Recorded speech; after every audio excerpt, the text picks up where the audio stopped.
delighted to welcome our next speaker, who's Enoch Pakanati, my friend, and a champion marketeer, a B2B marketeer. Enoch runs his firm called the Smarketeers, handling various Fortune 500 companies. Their account-based experience is the key aspect which Enoch will take us through. And this is an aspect on customer experience and understanding the deeper aspects on accounts and the key accounts that we want to follow through.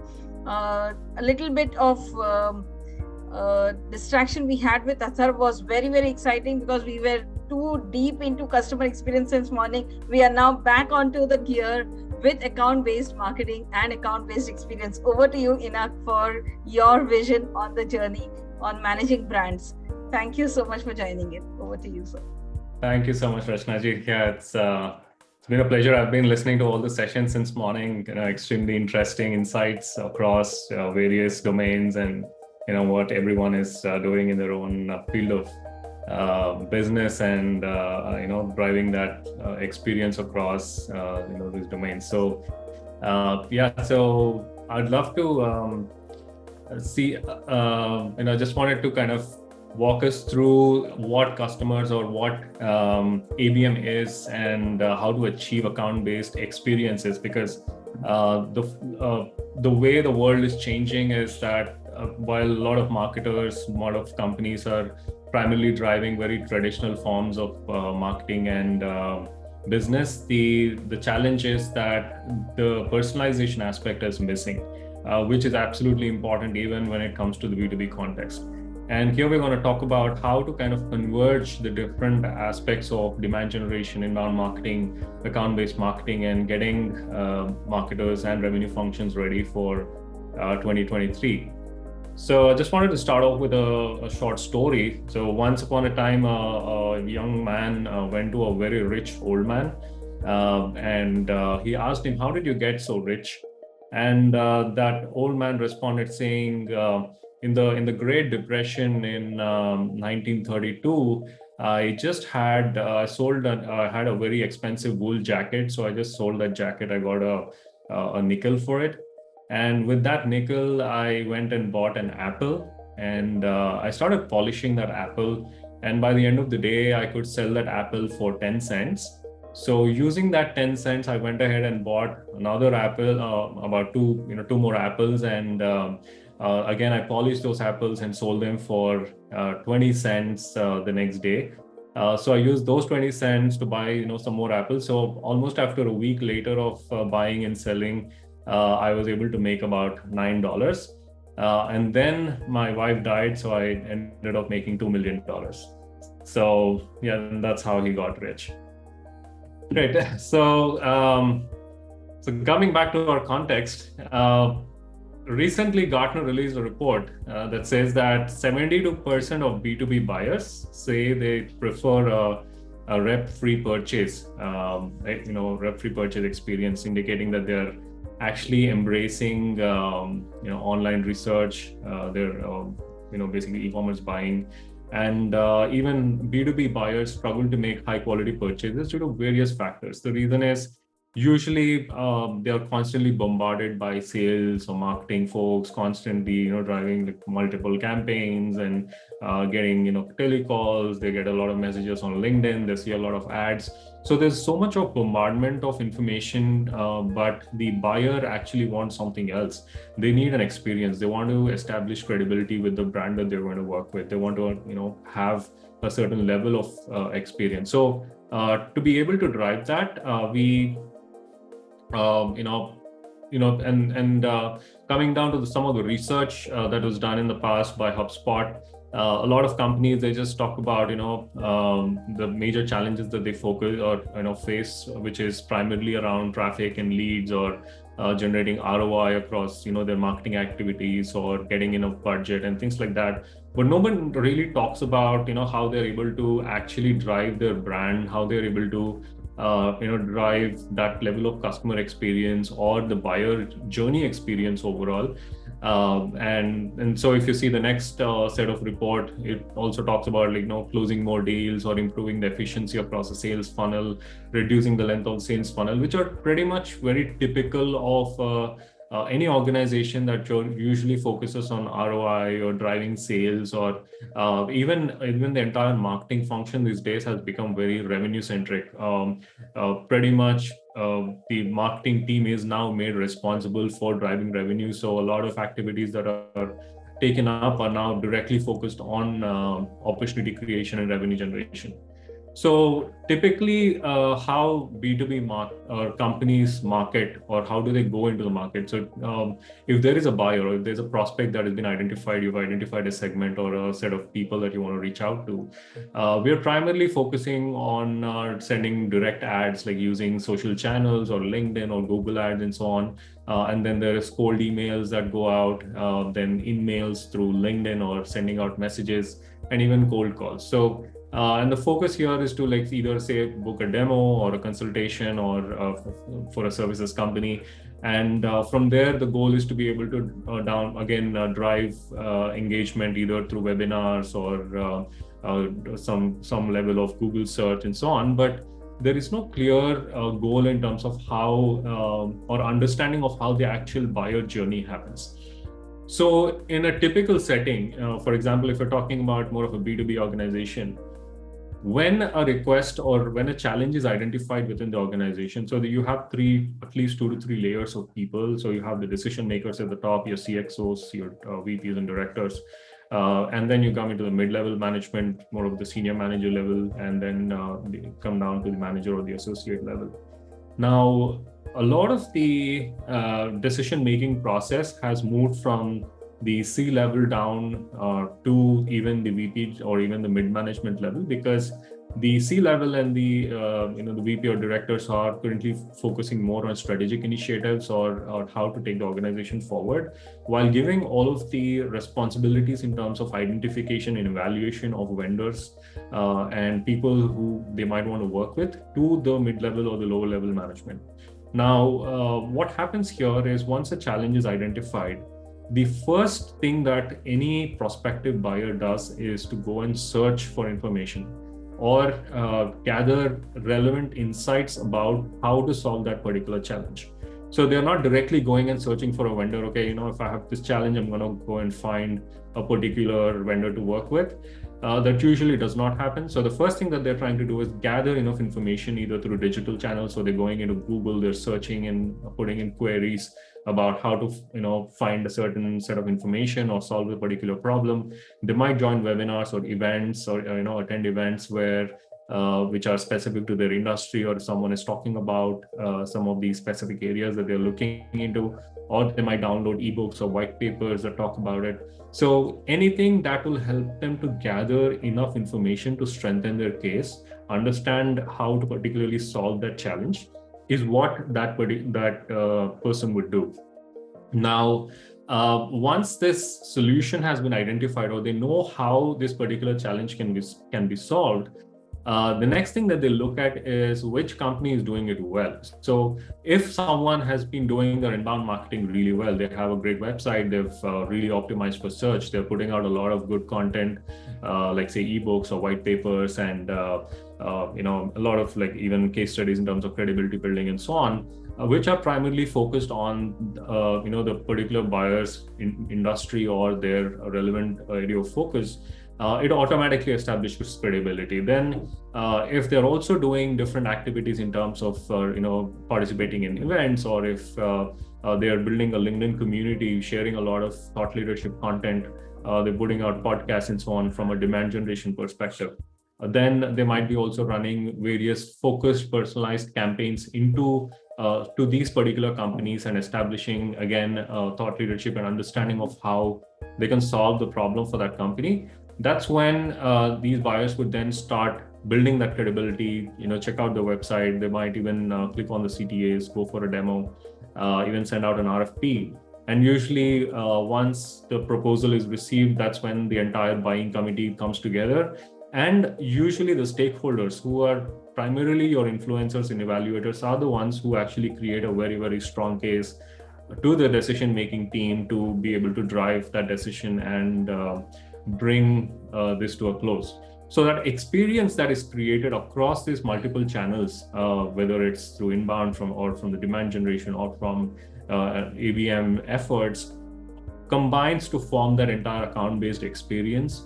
And this is what usually helps organizations to make better decisions, because they're not coming in blind, they're not coming in with directly with a challenge. They know what their challenge is, and they already know what solutions they might need, but they are looking for someone who can really bring that overall experience to them. So that's what the new buyer journey is all about.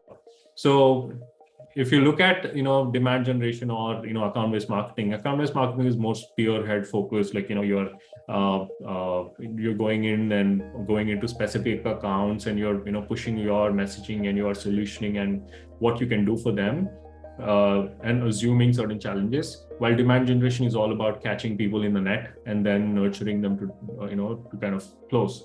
So obviously, no one likes to be poked by spear or constantly keep bombarded by these different channels or the ways of reach out that most of the marketers or salespeople do.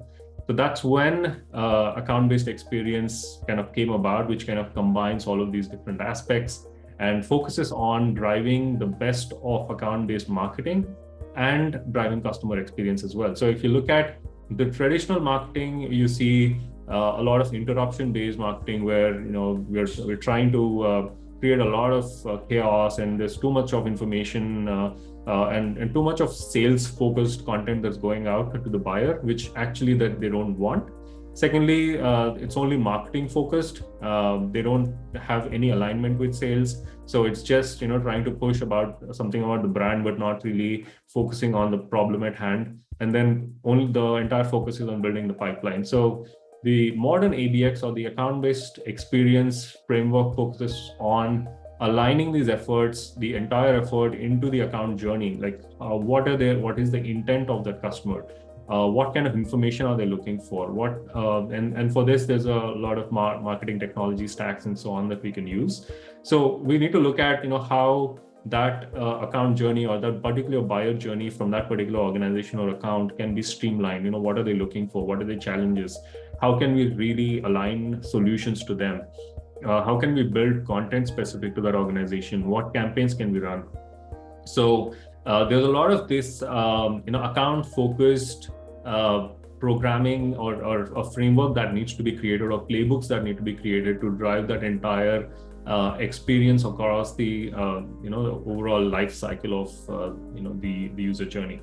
So if you look at how this integrates overall, on one hand you have the account-based marketing as one aspect. So for many of you who or some of you who may not have heard about this term, the primary goal of account-based marketing is to focus on a target set of strategic accounts. So these could be your existing customers or net new customers.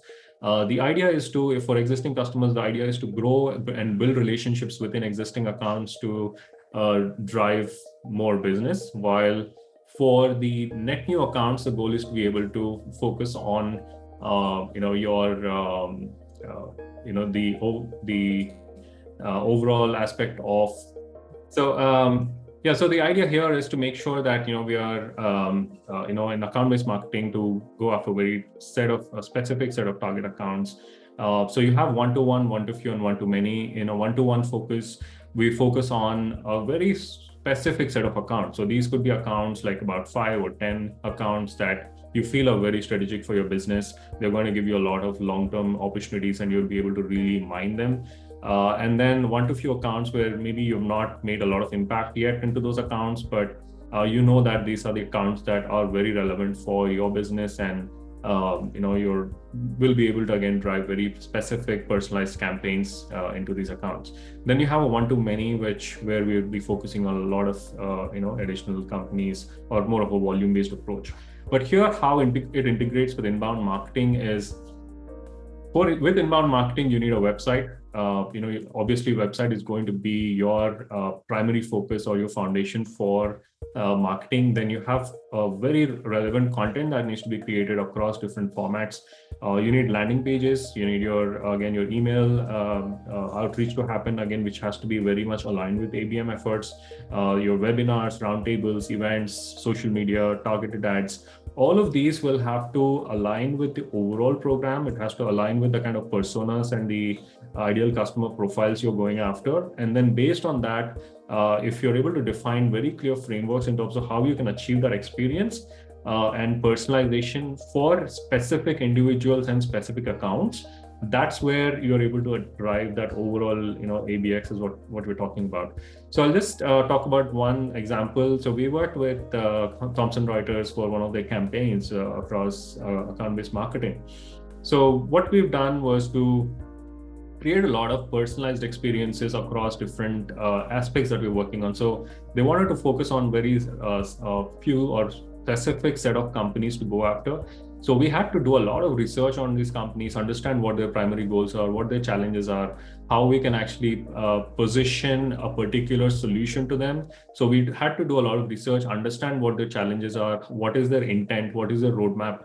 And then based on that, we created content specific to those accounts. So here you see Airbnb is one of the accounts. So we kind of created like an entire set of information on what Airbnb's goals are, what their challenges might be, and how Thomson Reuters can actually help them in that area. Similarly, we did a lot. We sent out direct mailers like with a kit, with a gift, along with a handwritten note to that particular person, who is a CXO of a very large company. And these were very well received, and we were able to create a good experience where they actually called us back and said, we really loved the content that you shared with us. We, like the gift as well.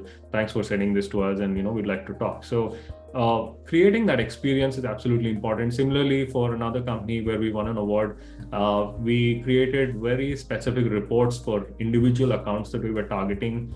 We created ebooks and reports for them where we shared it with the target stakeholders in the CPG, FMCG companies. Even we ran very targeted ads as well, where these companies were able to download these reports, read them through, and understand some of the challenges they were even not aware of, because we had to put in a lot of effort into doing that research, coming up with these reports, and we were able to convert them. So what you do, in terms of personalization is all that matters to be able to drive the users into your, bringing them into your opportunity pipelines. But it is a time-taking process and an effort-intensive process, but it is definitely worth the effort. So with respect to ABX, again, you'll have to focus on interaction. So some of the things I just mentioned earlier, and most of it you might be already aware of. So starting from your qualification, the awareness stage, to the engagement stages, and then bringing them into a marketing qualified account stage, and then a customer, like more of opportunity and customer and post-sale aspects. You'll have to really focus on firstly building your brand trust, because a lot of companies try to jump into building or talking more about what they can do for that company without really focus on building the brand, especially if you're going into a new market or going into a new industry where nobody knows about the company. It is very important to drive that initial experience, talk about what value you're bringing to that industry, and then from there go on to driving your sales program. So that aspect of ABX is very important. And this is again supported by a lot of different tools, a lot of different marketing tools. I will not really spend much time on this. Again, specific to your organization, specific to what your focus areas are and how you want to really drive this, your overall ABX program, you will have to choose the tools that best fit into your MarTech stack. So in terms of setting goals, you'll have to, obviously clearly define your KPIs and goals as to what you want to really achieve. How do you want to drive that experience? And obviously with certain quantifiable, KPIs, whether it's on the traffic side of things, whether it's, you want leads or customers, setting up specific goals around your business, around, specifically related to sales or marketing, whether you want to generate revenue or sales or MQLs, and so on and so forth. And then measure all these KPIs in terms of what kind of operational aspects are you taking care of? How are you going to how much time and effort are you going to spend on the specific or achieving these KPIs, and what is your uniqueness overall? What have you been able to do something out of the box? How you are able to personalize the experience? How you are actually able to drive customers, into your to show interest in your services or products. Then look at all the performance KPIs as well in terms of how you're able to drive leads and engagement, conversions across different aspects, right? So, and in conclusion, look at the integrated approach overall. Do not look at just one spray and pray type of a method where just targeting or doing a lot of sales focused approaches, because buyers are now very well informed. They do not want to be bombarded or obligated to talk to somebody. They know who they want to talk to. They know what information they want and how they want to really engage with someone. So the entire focus of the leadership, the marketing and sales teams has to be aligned, and building that level of personalization, setting up clear goals, building KPIs, and I mean, if you're not able to really handle all of that in-house, then obviously better to outsource. Then also make sure that the teams are responsible for the different goals that you're taking or setting for your teams. Then data-driven decisions are absolutely important. So make sure that every single touch point, every single experience you create has certain level of metrics that are set. Certain things are attributable, some are not. So when certain aspects are not attributable, you need to figure out ways to how to manually be able to create a framework to measure them. So that brings me to the end of this session. And just to give you an overview of what we do at This Marketers, we are a ITSMA award-winning agency. We won an award from them in 2019. We are also a HubSpot Platinum Plus partner. So we help a lot of companies with their HubSpot implementations and onboarding and support. We're also an MSB partner for SAP. We're a Semrush certified agency partner and partner for Aveva, which is now Schneider, MSB partner for them across APAC. In terms of the experience of what we do, we specialize in account-based marketing for technology, B2B, majorly B2B organizations across technology, manufacturing, healthcare and health tech and so on. And then inbound marketing, and the entire deck or presentation of what I did today is to focus on this integration. So we actually integrate a lot of these pieces together, and we're able to handle the entire full spectrum of marketing for B2B firms. So I was talking about the story earlier. Yeah, the story of the apple. And then I was talking about the Gartner report in terms of the buyer preferences. They would not want a rep-free purchase. They want a rep-free purchase experience.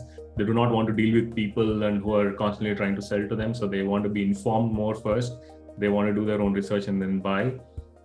Then if you look at some of the HubSpot research, a lot of companies' primary goals are just around leads and budgets and doing a lot of marketing activities, especially the ROI on marketing activities and so on, but no one really talks about customer experience, right? And again, the other report also talks about closing more deals, making more sales, or improving the sales funnel and so on. So while all of this is good, the focus again should be on experience. Then how B2B companies market, they again focus on the very traditional methods of just doing some webinars, events, running cold calls, cold emails, some basic SEO, but not really a well-structured experience workflow.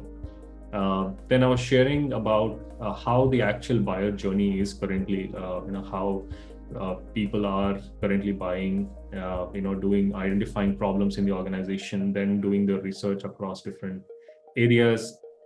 Then from there, they're identifying what solution they might possibly need, and then looking for companies, or if they've already come across companies from the research that they've done, someone who is putting out great thought leadership content, putting out great information out there, they're able to visit the, they obviously come into the company website or send a direct email and reach out to them for a demo or send a requirement directly. And then obviously the entire stakeholder committee comes together and then they make a decision, because what the credibility they have built earlier on will really drive that decision, and not just someone who received an RFP out of the blue, or just because they've sent a sales email and they've sent a proposal. So this makes a lot of difference when it comes to decision making. And and then we have the demand generation and account-based marketing approaches. If they're not aligned, one looks like you're trying to capture people and then nurture them and try to convert them, and the other looks more like you're trying to constantly bombard them with information, or poke them with a spear and try to get business out of them. So the idea is to bring create more of an account-based experience, and ensure that there's a framework that is built. There's a sort of strong alignment that is created between sales and marketing teams, aligning those efforts, and build the entire work across the entire life cycle of the customer.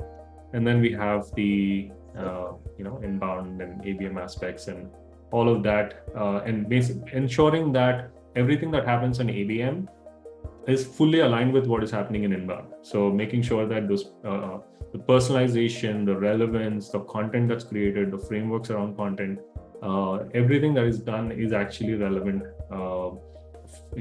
Ensuring, even if there are two separate teams working, the whatever happens in between needs to be fully aligned. And obviously, creating those personalization experiences. And this is something that I just shared earlier. We covered all this, yeah. Super. Thank you. Thanks, Enoch. I think it was really very, very informative for a lot of people who are trying to understand deep into account-based experience, how and where your key accounts are, how can you navigate them better. You have the answer. Enoch is the man to go to. So I think, thank you, Enoch, for your time and wonderful presentation. I think people can reach out to you directly on your LinkedIn profile, and I'm sure there would be more brands wanting to leverage your skills to navigate their accounts better. Thank you so very much.